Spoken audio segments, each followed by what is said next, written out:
Hello. Right. Sorry, just making sure that I've smoothly transitioned just from the French A-level presentation that I've just given there. Brilliant. I will get started, and apologies in advance. I know that we had the Year 13 students drop in the other day to lend their voices to you. Unfortunately, Teams Live isn't working for them this evening. So if you've got any questions, obviously you can ask the Year 13s, you can ask some of the Year 12s, or of course you can ask me. So looks very similar to the French one if you're just on the French one, but I will just quickly whiz through it. I thought that this quote was really powerful, actually. In the future, two groups of people will be left behind, those that don't speak English and those who only speak English.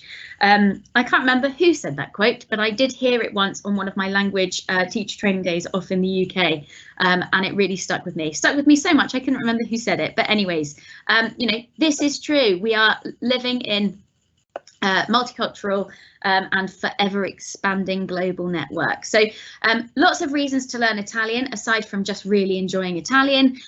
It's one of the world's biggest economies. It's the mother tongue of fewer people than French. I can't manipulate the statistics. However, that doesn't mean to say that it's not as important to learn Italian. And if anything, as we know, it's fairly, in comparison to maybe French and Spanish, a minority studied language. So it's that little extra special, little bit on your CV there to really grab the attention of employers. And also we do it because we love Italy and we love everywhere Italian speaking. It's worth £8 billion as well to the UK economy, which is a lot of money. Of course, if we have people who aren't able to speak Italian, then potentially that amount of money will disappear and will go away. So according to the British Council as well, Italian is the 4th most requested language on job applications in sectors such as finance. It will really make you stand out. The Italian speaking world, it's not going to look like French and it's not going to look like Spanish. However, there are lots of different places around the world where we have this exported Italian culture and exported Italian language. You know, lots of communities in North America, in Australia, for example, and even South America. So you'll tend to find Italians and Italian everywhere you go. I really like the themes for the Italian A-level. I can get really passionate about them. There's quite a bit of extension between, again, like the French one, between the GCSE Italian themes and the ones that we do at A-level. So whereas we've done family at GCSE, again, we're going to do that for the A-level. We're going to be looking at family, education and work again, but then theme 2 is different. So we look at Italian music. We look at why Italian is the language of music. We look at rap as well, really taking it into the present day and looking at the effect of rap on youth culture and vice versa. We also look at the mass media. So if you were into your media studies as well, that actually goes hand in hand. We look at things like press bias, who controls the media in Italy, you know, what's fake news in Italy. And then we also look at cultural heritage, so customs, traditions and beliefs as well.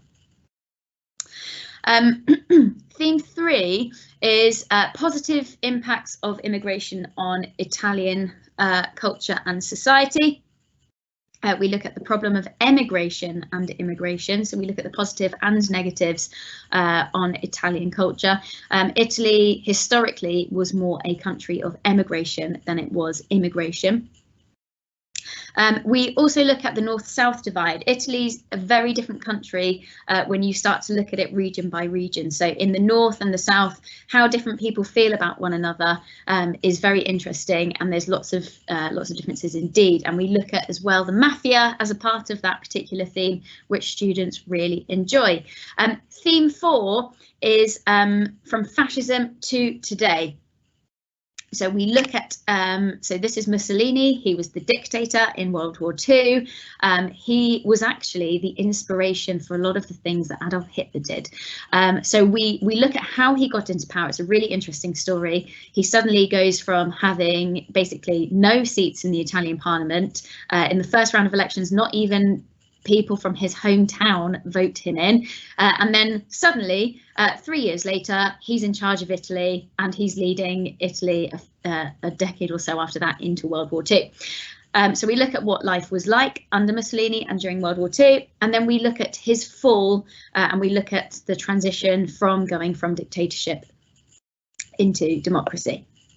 The exam structure is like so. So again, if you were on the French call just before, it's very similar to the French exam structure. So the listening, reading and translation is all merged into the first paper. Paper 2, we do 1 essay on the book and 1 essay on the film. And the speaking, again, is made up of a stimulus card, which is a discussion based around one of the themes that we've studied on the course, and also the individual research project, which is a research project that students look into, and they research a particular area or aspect of culture that really interests them. So after that then, let me just talk to you about the individual research project. We've had a whole range of things that students have studied, and it tends to complement something that they are maybe studying already, or maybe even something that they couldn't find room for in their A-level option blocks. So other things that people have studied, I think, are the life and times of Gianni Versace, who was brutally murdered, in case you didn't know that.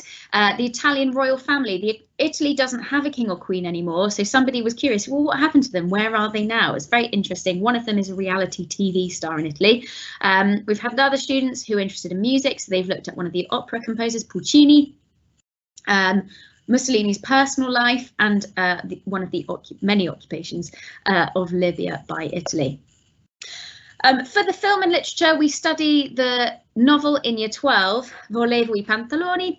It's all about the differences and the divides between South Italy and North Italy. Once again, that's one of the topics that we cover on the A-level course. It also, one of the other things to note about that is it's also a good book for studying in a girls' school, because it's also all about gender roles within society and lots of different traditions. And the film that we study is called La Vita è Bella, and that is set in the time of fascism, and it's a beautiful film. When it came out in 1997, it actually swept the Oscars pretty clean, and students really enjoy studying that film. I recommend watching it, but definitely have a packet of tissues with you as you watch it. Trips. We are keen to get our trips off the ground as soon as we can, as soon as is possible, and we get the go-ahead from the States of Jersey in order to do that. We would love to go back to Lucca. We go to Tuscany. We have a day in Florence, and we have an afternoon in Pisa as well. And then, of course, in Year 13, there's also an opportunity to do work experience. We don't offer that through school, but we do that through an external company called Halsbury, and they offer that to students, and we can help you arrange that. I did that in my A-level years, and I was in a natural history museum, which was a fantastic week. It was just like doing my Project Trident, but getting the added skills and extra immersion of doing it in a foreign country. Just some more facts, really. So language graduates in the UK have some of the lowest unemployment rates. We are really sought after, and it can also boost your earning power as well. There's so many uncertainties around Brexit in particular at the minute, and building those connections with Europe and in terms of commercial business and trade is so important. So studying a language was, of course, important. It's now even more so. Well, it works in your favour. I was going to say unfortunately. I mean, it is unfortunate, but it works in your favour. If you are studying a language, it sets you apart from other people in the UK, just because language learning rates have decreased. So more reasons. If you're on the French call before, you would have seen these. These are some reasons as to why you should be learning a new language. It benefits you in so many ways. Your personal travels, maybe your work and your business, and also just opening you up to other cultures. And it's also proven as well to have cognitive benefits as well, delaying things like Alzheimer's and dementia. Just a few headlines really picked out for you. I've read that the first statistic there is quite alarming, 50 billion a year. I've actually read two statistics on that. it works out as 50 billion a year, or 3.5% of the UK's GDP. And learning languages is key to the UK's success in the global economy. I think in the last few weeks, I think certainly from my point of view, it's been quite alarming, really, just how insular and isolated the UK is possibly making itself. And of course we can depend and we can build good relationships with our other Anglophone allies in North America, in Australia.